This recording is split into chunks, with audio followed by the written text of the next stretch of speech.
Yeah, it's there. Yeah, it's there, I got it, I haven't seen it, I just have my own copy problems with this, but I have seen it on my laptop, it's there. Any other discussions around administration? No, No? Fred, you have something? I just wondered about that motion. I got it. Okay, Go all ahead. right, never mind. Let's move to budget and finance.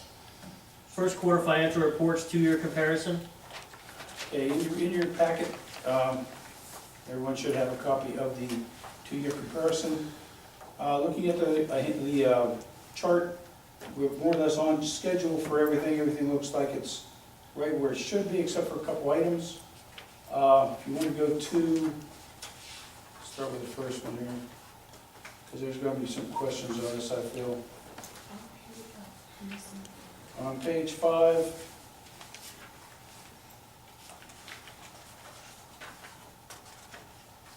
you look at item number 400.32, communications. Okay, on phones, internet, and cell phones, we're 163% at that right now.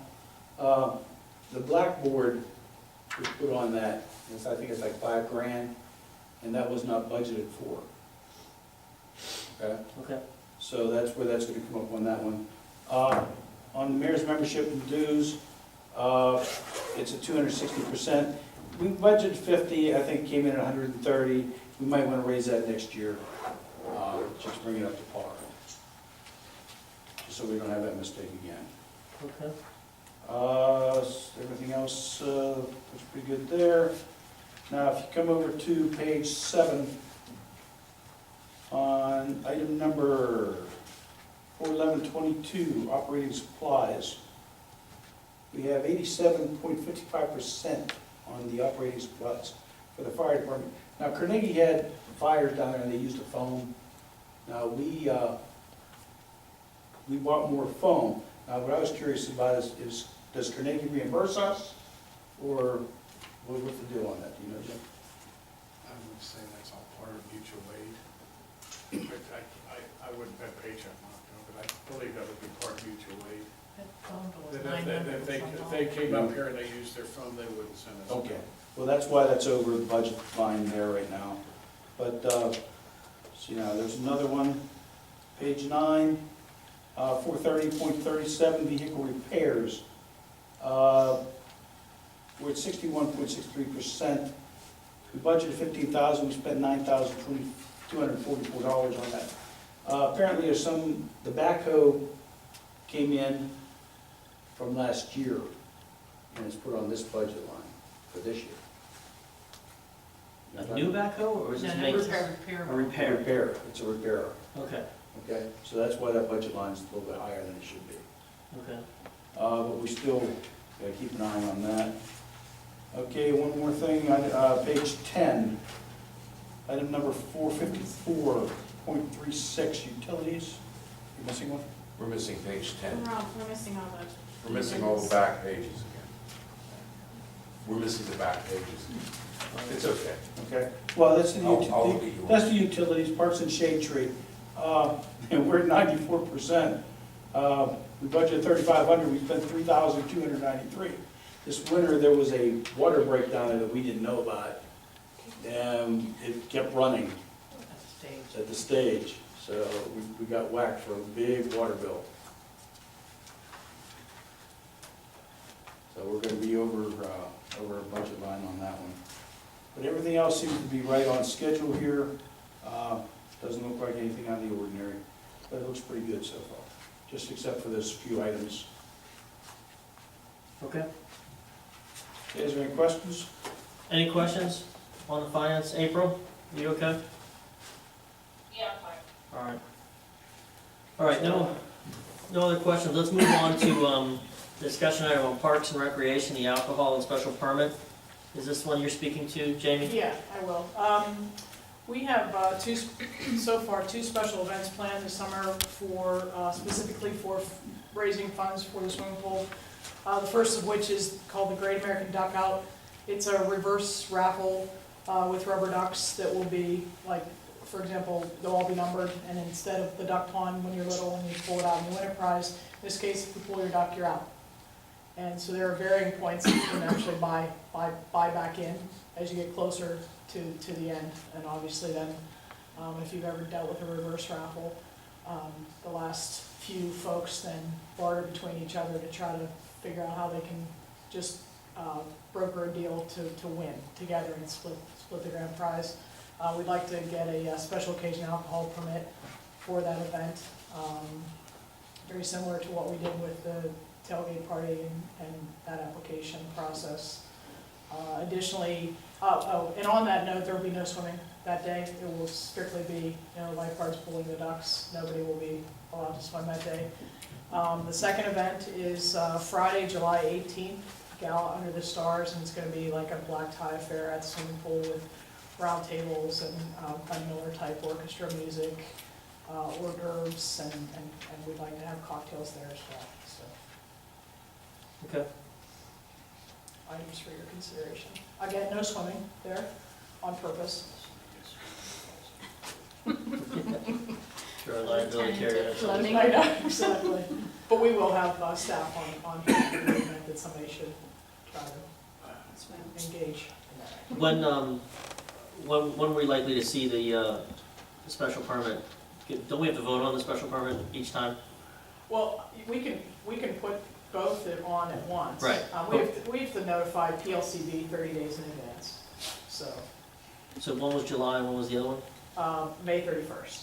Okay, so this is April, so it's The next meeting? Next meeting. Next meeting we'll Correct. vote? Okay. Does anybody have any questions of that? Any questions on that? April, you okay with that? Did she She go must away be on again? mute. She's still there, she must be on mute. Okay. While it's still Public Works, are you able to speak briefly to the progress at the park? The playground equipment? Yeah, the playscape is completely down as of today. We still have some concrete to remove underneath the soft foam pads. There was actually concrete. That gets removed. The play equipment actually showed up today. So that is scheduled the last week in April, first week in May for installation. It should be a 5-day window for installation, but then we still have to install stone and safety surfacing over top of the stone. So we are on schedule right now for a Memorial Day grand opening, which would be outstanding. Yes, it would be. Okay. We did have a number of people request that we do some type of art installation with some of the remaining materials. So there's some feelers being put out into the community for artists who may be able to assemble something, not a play structure, but rather just an art piece that sort of represents the history of the playscape and the folks who, dedicated their time and energy to building that. Additionally, we're going to keep the same fence structure up around it, which also had some memoriam type carvings with names and things to make sure that we're still considering history while we progress forward. So. Okay. Does anybody have questions? I I know do. there were about, I'm sorry, go ahead. Now, you said the fence post with the carvings and stuff on there? Yeah, Okay, now, a lot of the residents helped build that down there? yes, You talking about the names and stuff? Yes. Okay. I yeah, had some residents inquire what was gonna happen to that, because they would say, well, I'd like to have my dad's, or, right. I may have spoken out of turn, but it was in the name of just that. I had a couple requests come in, thinking that we were tearing the fence down. Right, And I gave them the option. We intend on leaving them up to support history. But I also gave people the option if they wanted their picket to represent, the old playscape and have it themselves, that we would simply replace that and they could have it. So that just gave them the option to do what they wanted. Both cases that I heard from wanted to just keep it there. So, Okay. Seems reasonable. yeah. I mean, it doesn't belong to the old playscape per se, but it really does belong to the park. And I think that's what people's intent really was at the time, so. But we'll So- incur the cost of Oh, replacing the yeah. pickets if needed. Oh, yeah, absolutely. So if someone reached out to us, And, those are the options we can give them. yeah, Okay. Any other questions? All right, let's move on to Public Works. can I Oh, one go more. back? I know, last meeting, we talked a little bit, I was not here about the grant application. Were there any questions about that? Because the grant's going in tomorrow, so. No, I think we passed that. Okay, I know, but I know there were questions about the changes to to being able to match funds, and I just wanted to make sure if anybody had any questions, I could answer those. No, I think Bob came in just as we were talking about that, and he covered that one off. Okay, there we go. Okay, Public Works, this is probably you as well, right? Salt contract? Yeah, I think there's for Shaycog, for our purchasing for salt, there was a third-year option to buy in at the present rate, and I would strongly encourage that we do that, particularly after the winter we just had. And Okay. keeping it as 5182, right? No, but it's a, 51, 5815? yeah, there it is, yeah, it's going up 63 cents per ton. yeah. Okay, so that's actually made it on the agenda for tonight, because that's a bit of a pressing matter, so is there any discussion on that one, or no? If there's any more discussion, I guess we can do it at the time of the motion being made. Okay, I need to add something to Public Works too that didn't make the agenda. well, let's talk about that. Valley Street. The conversation about the overlay for Valley Street. Oh, right. We got a phone call from Ingram Borough. We share responsibility for Valley Street. Does everybody know where that is? It's pretty awful. But Ingram Borough is in the process now of testing out an overlay for their alleys. They've already bid, they've already got the specs in, the bidding's in, the contract's been awarded. We can piggyback with them and split the cost of Valley Street. If anybody is on Cubby, it's actually on there. And I put it on the documents for this meeting and the estimate of probable cost for the scratch and overlay. And it would be the estimated cost is $25,263.13, which would be divided by the two municipalities. It would also give us a way to test that particular scratch and overlay, so that we can look at that for the future for Crafton in terms of finally addressing our alleys and see how that holds up. Okay, and in order, go ahead, April. Anything we can do, from an intergovernmental standpoint with our neighbors, I suggest that we lean in that direction. And then given what Jamie has said additionally, I think, it's a good idea. Okay. And again, the pressing time on this is that they're moving forward. They want to move forward with their bid, and they want to know if we're going to participate. Right. So we do need to make a decision tonight on that. So if someone is of the mind, right, maybe we could start to draft a motion that we can entertain at the end of the business agenda. And if Jamie, if you can draft it, maybe share it with the council members, see if you find someone to make that motion. But the first thing we need to do is enter into an agreement with Ingram Borough, an intergovernmental agreement, and then secondly, we would need to enter into this particular street. Okay. Anything else, Jamie? Now, All right, I'll hold you to that this time. All right. Let's move to ordinance. This one must be yours. Yes, with the issue with the handicap spots for this particular,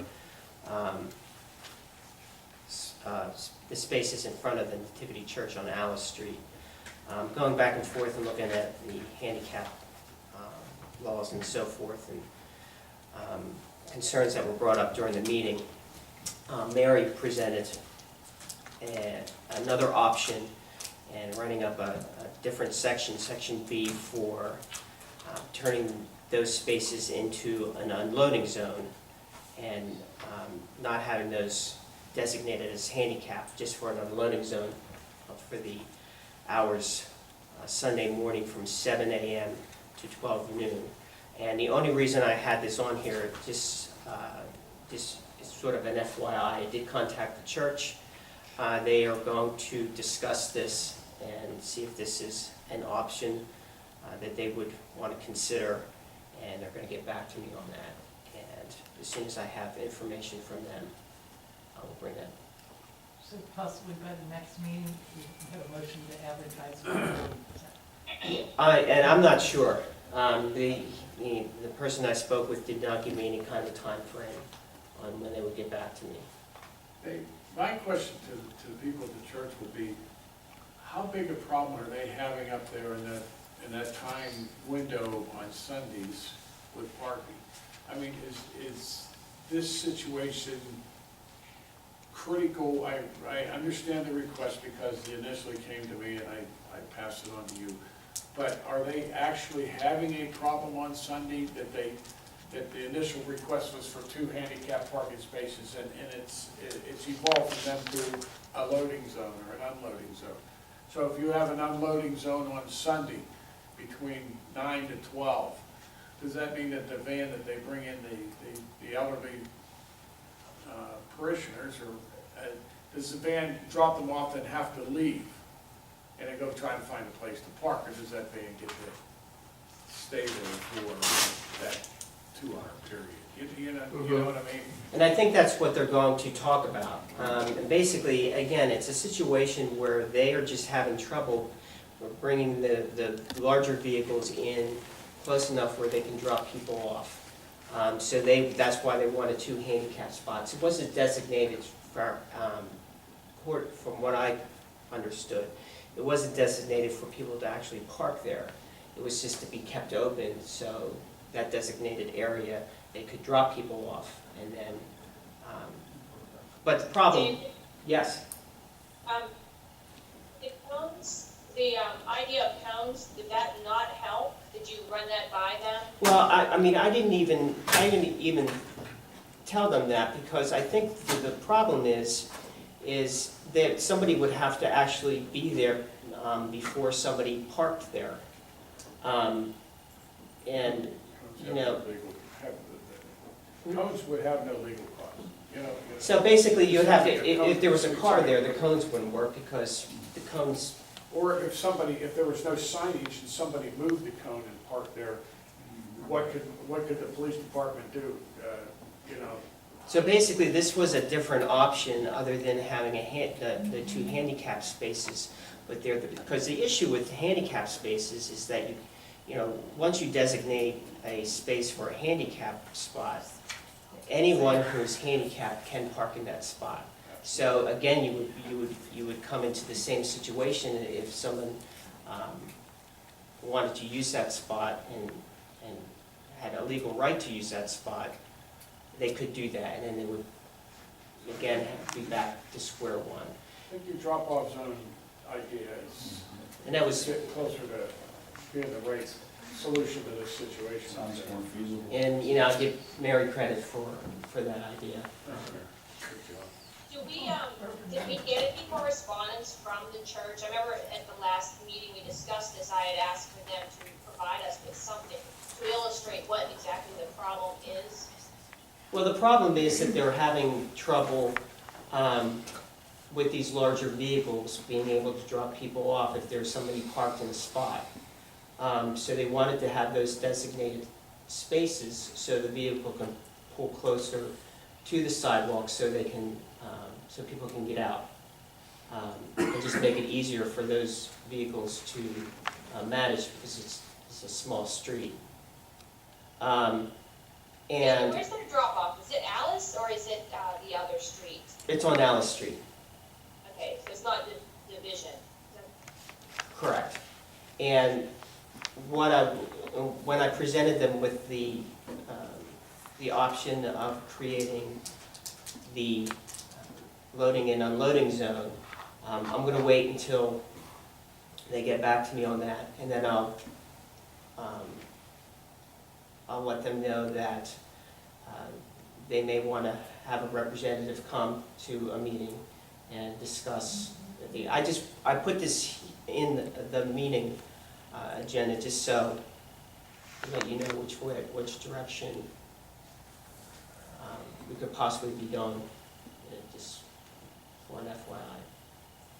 Dave, when you presented this to them, did you feel like this would satisfy them? Or did you feel like they said, oh, we need to go talk about this, maybe not? I'm not sure. You know, it was hard to read. So they may come back and say, no, we really want what we originally asked for. Yeah, and I did tell them the obstacles with having, you know, the handicapped. You know, I explained to them the issues with that, so I'm just going to wait to hear back from them. Okay, so it sounds like, we're in a wait and see pattern yet until they get back to us on the loading zone. And if the loading zone is agreeable to them, that would be something that we could actually put to vote. If the loading zone's not agreeable to them, somebody could certainly entertain the motion to put the handicap and we can vote on it. Because I think we've discussed this enough, right? We got all the facts. And, you know, one way or the other, let's put something up for vote at the next meeting. If they get back to us, I understand it's the timeline's on them now, which is perfectly fine because it is for them, right? So as soon as they get back to you on one or the other, let's make a motion, put it on the voting meeting, and let's just settle this, right? We have all the information we need to make a decision, and we can just decide. And I will also hopefully be able to have a representative from the church come in and be at the council meeting just to answer any questions. That'd be good. Okay. Moving on to comprehensive planning.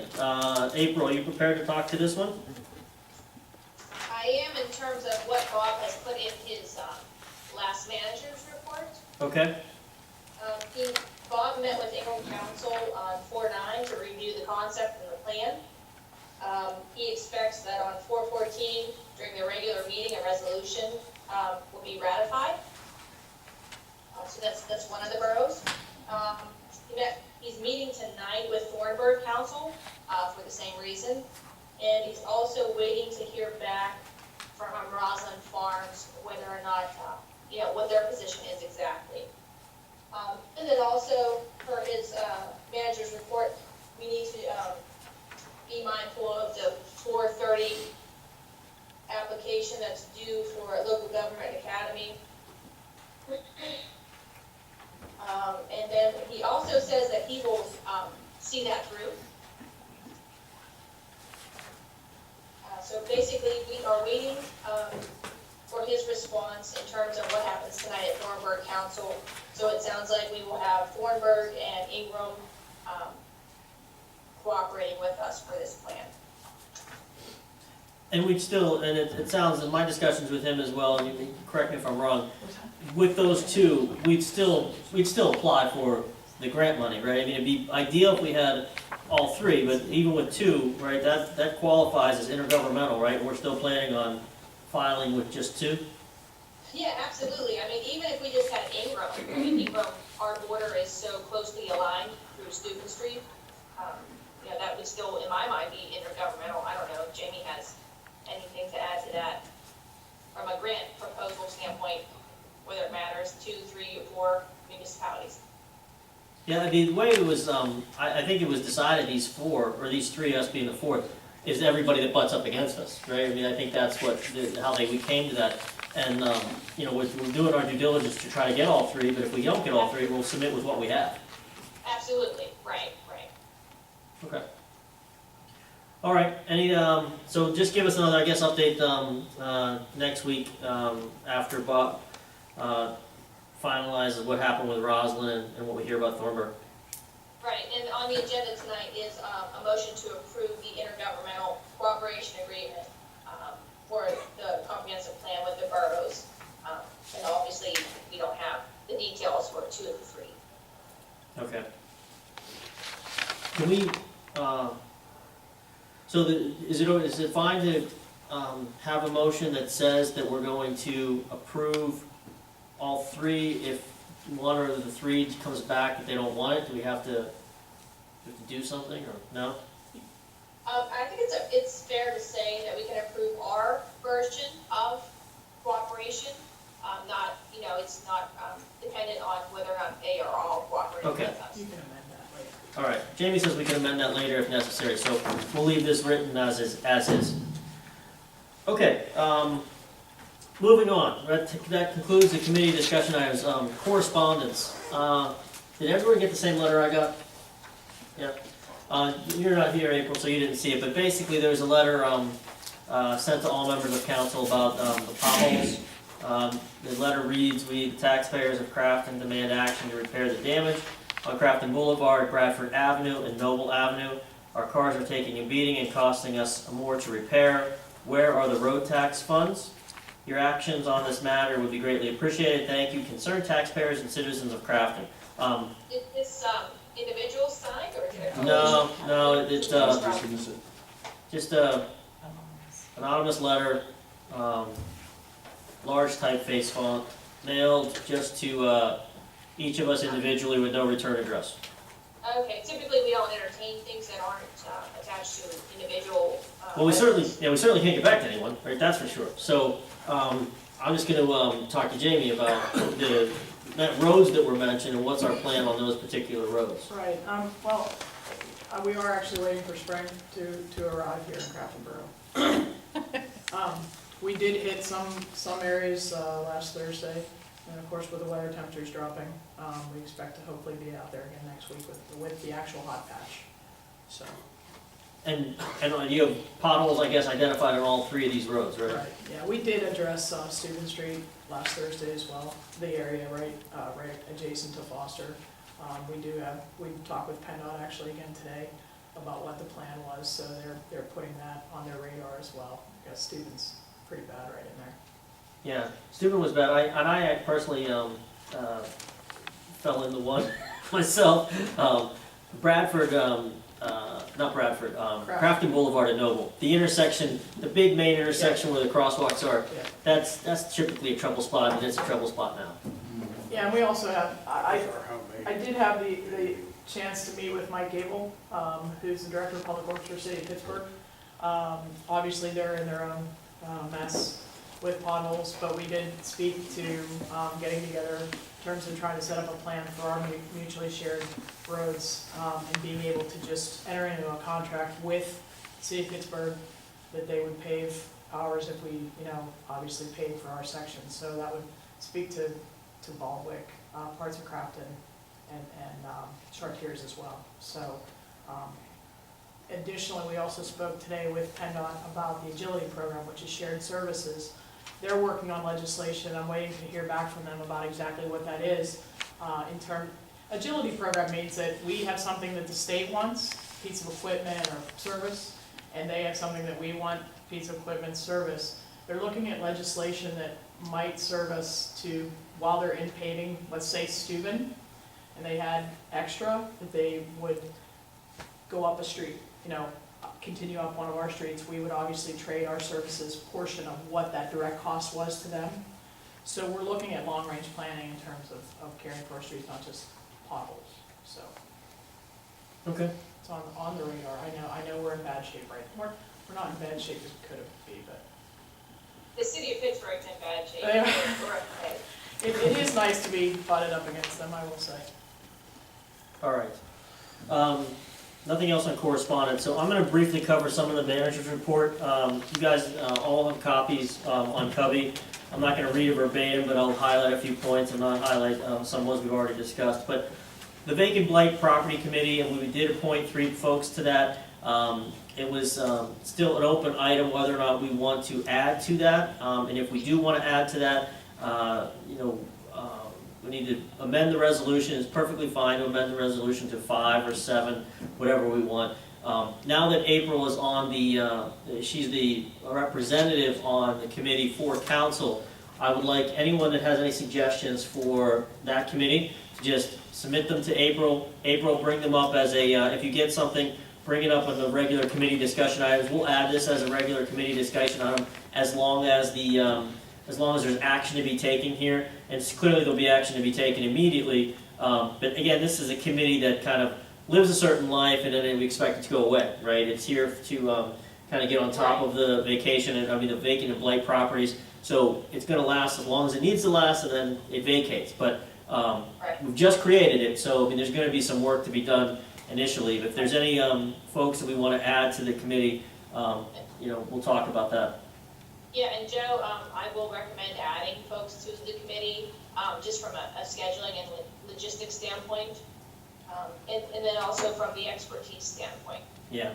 Clear. I think one of the ones, Fred, correct me if I'm wrong for speaking here on your behalf, right? We, having a finance person, a clear finance person would be valuable, I think, to the committee. We did appoint someone from PNC Bank, but they were more in the risk capacity, but not a true banker, if you will. So at least if we had that discipline covered, I would feel better. Yeah, and I would feel better if we had additional people apply to that position, although we are, after the deadline. I think the engineer portion and the landscaping portion are critical, because at the end of the day, we do have to maintain those properties. You know, from a community fuel standpoint, see what type of recommendations they have.